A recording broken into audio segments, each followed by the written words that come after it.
Good morning and welcome to another edition of ASA Express. So, without taking much of your time, let's move on to the Mansi for some national updates. Thank you, Aman. Central Vista. VP PM residents to be ready by 2022. The Vice President's, the Prime Minister's new residents are scheduled to be completed by May and December 2022 respectively. According to Central Public Work Department, the nodal agency for the Central Vista project, as the Environment Ministry expert, appraisal committee has granted the necessary clearance for the rest of the building under the plan. The buildings also include a common central secretariat and the Special Protection Group building. According to the CPWD's submissions to the ministry, the work on parliament is scheduled to be completed by November 2022, Vice President enclave by May 2022, and the PM's residency and the SPG building by December 2022. The cost of project, which also include a common central secretariat, has been estimated at rupees 13,450 crores. The plan, being handled by Union Minister of Housing and Urban Affairs, involves having a new parliament building in place by India's 75th Independence Day in 2022.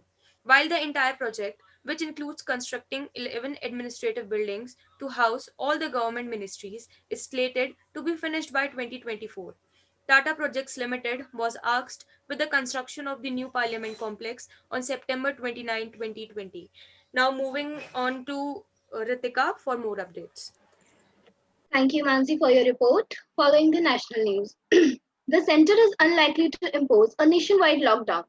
Though states and union territories have been advised to take stringent measures and implement customized lockdown to break the chain of transmission and curb the spread of COVID-19 infection, official sources said. The health ministry has already suggested a strict lockdown in at least around 150 districts with heavily positivity rate beyond 15%. Officials in the ministry and the COVID-19 task force are also concerned about high positivity among returnees from Kumbh. However, the center is concerned that a nationwide lockdown will have a devastating impact on the economy as it will lead to losses and particularly impact migrant labor. Thank you. Can't impose curbs on media if news is correct. Delhi High Court filed dismissing plea seeking restrictions on airing COVID news. The Delhi High Court on Monday, while dismissing a petition seeking restrictions on airing of news programs related to COVID-19 crisis in the country, said there can be no curbs on the media so long as the information they are putting out is correct.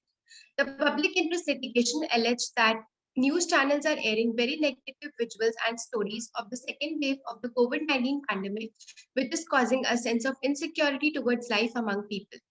The division bench of Chief Justice D.N. Patel and Justice Jasmeet Singh said, "We see no reason to entertain the petition." The PIL alleged that ever since the surge in COVID-19 cases, the television channels, in a most irresponsible manners, have been showing pathetic and unbearable pictures of the dead bodies and families of deceased. The petition filed by lawyer Lalit Walecha stated that news channels are airing bulletins 24 into 7, and most of the times these are repeated telecasts, which gives an impression as if new, fresh incidents are occurring every now and then. But the news article should be aired with the objective to incite positivity among the citizens. Now moving on to Akanksha for more updates. Thank you, Ms. Khan. Resolve Delhi's oxygen crisis in 2 days, Supreme Court tells the center. The Supreme Court has asked the center to rectify oxygen issue of Delhi hospitals within 2 days before the midnight of May 3rd. In an order released late on Sunday night, the Apex Court ordered the center, in collaboration with other states, to prepare a buffer stock of oxygen and decentralize the location of emergency stocks. Emergency stocks shall on a day-to-day basis, in addition to existing allocation of the allocation of oxygen supplier to the states, the Supreme Court said. The Supreme Court is also ordered that the central shall within 2 weeks formulate a national policy on admission to hospitals which shall be followed by all the state governments. Till the formulation of such national policy by central government, no patient shall be denied the hospitalization or essential drugs in any state or union territory for the lack of local residential proof of that state or union territory, or even in the absence of identity proof, the court orders. The Central is also directed to revisit its initiatives and protocols, including on oxygen availability and pricing of vaccines, availability of essential drugs at affordable prices, and respond on all other issues before the next year. Thank you, and now moving on to Krisha for some local news. Thank you, Akansha. Moving on to local news. Streamline O2 supply, curb sale in black market, CM. Chief Minister Manohar Lal Khattar held a review meeting with nodal officers on Sunday to take stock of the COVID-19 situation in the city. Khattar stressed on streamlining the supply of oxygen, curbing the black marketing of oxygen cylinders, reducing the dependency on liquid medical oxygen by focusing on using oxygen concentrators, stopping the arbitrariness of private ambulances operators, control prices of essential food, smooth supply of masks, gloves, and sanitizers among the COVID-19 management issues.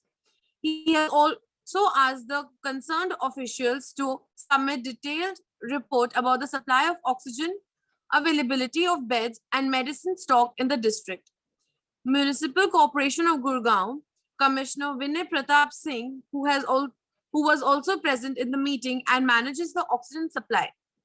Khattar has asked the authorities to explore the possibilities of reducing the consumption of liquid oxygen and asked the health department officials to ensure full use of oxygen concentrator available in the hospitals. Thank you. Rajasthan launches Universal Health Insurance Scheme. Chiranjeevi Yojana, the Rajasthan government's universal health insurance scheme, launched here on Saturday, is expected to provide succor to COVID-19 patients during the pandemic. The 3,500 crore scheme gives an annual cashless insurance cover of Rs 5 lakh to every family in the state. Chief Minister Ashok Gehlot said the scheme will help in ensuring social security for vulnerable sections of society and help bridge the gap between the poor and the rich. The scheme was announced in the state budget for 2021-22 for treatment in government and impaneled private hospitals. Registrations will be free for those who are covered under the National Food Security Act, Socio-Economic Caste Census, small and marginal farmers, contractual workers, and those who have received COVID-19 ex gratia assistance. Others who do not fall in these categories will be required to pay Rs 850 as 50% of the annual premium.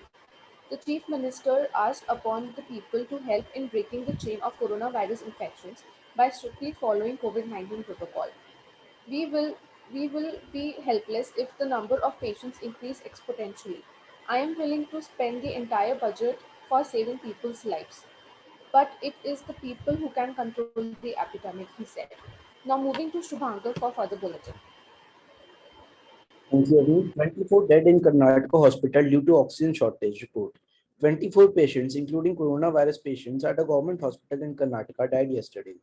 News agency ANI informed that the patients who were getting cured at the district hospital in Chamarajanagar died of oxygen shortage and other accompanying reasons.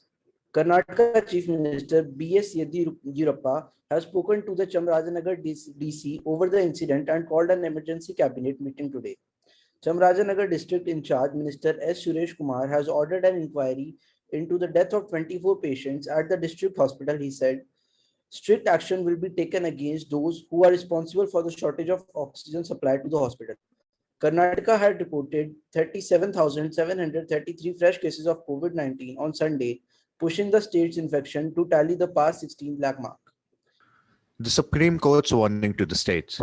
The Supreme Court has warned the states against any attempt to clamp down on the dissemination of information about the serious health crisis that the COVID possesses.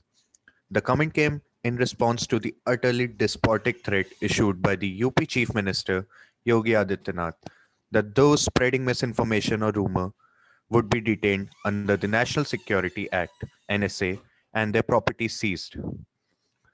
Will sure will surely help prevent ill-advised action by the police and the administration to appeal concerning shortage of hospital beds, medical oxygen, and vital drugs such as remdesivir and Fabiflu as attempts to bring the government in disrepute. Mr. Adityanath appears quite convinced that complaints about oxygen shortage in a state are either imaginary or worse, malicious, and wants to treat them as attempt to spoil the atmosphere. While it is entirely in order that the government has directed the police to crack down on the profiteering of medicines in the black market, it is quite a different matter if the administration starts seeing all appeals of help in a grave crisis as nothing more than activities aimed at tarnishing the government's image. How far the present regime feels itself accountable to the people at large is now unclear. It faces criticism from both within the country and the international media, and its reluctance to acknowledge its own failure to prepare for a calamitous second wave. Now, moving on to Anvita for the op-ed. Thank you, Aman. BJP's principal assets, Modi and Shah, are in trouble. Alarm bells have started to ring for the BJP, but not because the result of the 5 assembly polls have been apocalyptic for the party ruling at the center since 2014. Far from it. The BJP has won a renewed mandate in Assam.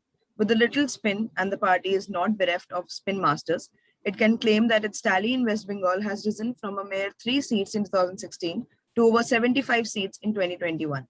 Yes, it has done poorly again in Kerala and Tamil Nadu, but it can always put up a brave front and admit that it did not have high expectations from these 2 southern states. In normal times, the BJP could have claimed that this is just another set of state elections and that there is nothing extraordinary about the win some, lose some outcome. But these are not normal times. It rarely happens, but it has happened now, that the timing of an election result becomes as crucial as the result itself. Viewed from this perspective, the BJP and its 2 supreme leaders, Prime Minister Narendra Modi and Home Minister Amit Shah, have a lot to worry about. Modi in particular is currently facing the worst crisis of his prime ministerial tenure because of the widespread perception both in India and abroad that his government has monumentally mismanaged the COVID crisis. This perception has solid basis in reality. Even without the BJP's average performance in the 5 assemblies, Modi had begun feeling the heat of unprecedented criticism over his palpable failure to anticipate and plan for the second wave of the pandemic. Now the heat will surely intensify due to the timing of the election results. They have arrived right in the midst of the daily news of COVID-related calamities from almost all parts of the country. Over to Harish. Thank you, Anvita. Now let's move on to the international news of the day. Capgemini commits 50 crore to India to fight against COVID. French IT major Capgemini on Monday committed rupees 50 crore to augment medical infrastructure in India to tackle the COVID-19 crisis. In addition, Capgemini is also contributing rupees 5 crore to UNICEF to provide immediate support across India for critical COVID-19 response care. By setting up 3 oxygen generation plants and RT-PCR testing machines to augment the government's effort to fight against the pandemic. The rupees 50 crore fund will be used to build COVID care ICU facilities, oxygen generation plants, other long-term medical infrastructure, and provide relief operations, a statement said. As part of this effort, Capgemini is in discussions with various state government authorities to set up healthcare facilities across those cities where Capgemini has its presence.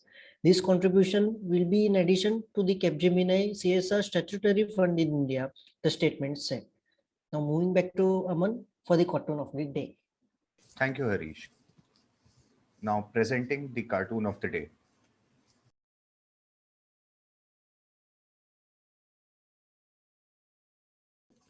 Thank you. And now going to Agastya for the sports news. Thank you, Aman. For today's sports news, Inter Milan breaks Juventus' 9-year reign as the title winner. 11 years ago, Inter Milan won its last title and has been going on a downward spiral since then. That is until Antonio Conte, an assistant football manager of Chelsea, came into the scene in 2019. Conte, who is an extremely celebrated player of the game and former Juventus player, knew all the tips and tricks Juventus had up its sleeve. In just 2 seasons alone, he managed to make Inter Milan hold equal footing against Juventus. Inter Milan had won the title. Conte was ecstatic. During the post-tournament meet, he said, "We're breaking up. Not even in my wildest dreams could I have imagined that we'd make up this much ground on the team that dominated Serie A for 9 consecutive years within the space of 2 seasons. Inter Milan is now in second in Italy in terms of trophies with 19, with one ahead of its rival AC Milan with 18 trophies. However, Juventus still dominates the league with 36 trophies. And now back to Aman. Thank you. And that was it for today. Stay tuned for more updates tomorrow. And stay safe, wear a mask, and if possible, stay inside your homes. Thank you.